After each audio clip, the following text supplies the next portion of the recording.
लाडकी बहीण योजना मी मुख्यमंत्री असताना मुख्यमंत्री लाडकी बहीण योजना आपण सुरू केली, म्हणजे घोषणा केली. विरोधक लगेच म्हणाले हे काय होणार नाही, हे निवडणुकीपुरतं घोषणा आहे आणि हे फसवी घोषणा आहे, चुनावी जुमला आहे, असं तसं म्हणायला लागले आणि कोर्टात गेले. ही लाडकी बहीण योजना बंद करण्यासाठी कोर्टात गेले.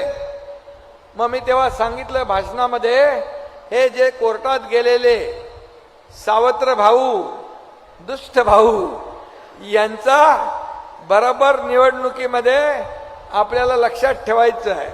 आणि ज्यांनी लाडक्या बहीण योजनेत खोडा घातला त्यांना चांगला कोल्हापुरी जोडा दाखवा म्हणून माझ्या लाडक्या बहिणींना मी सांगितलं.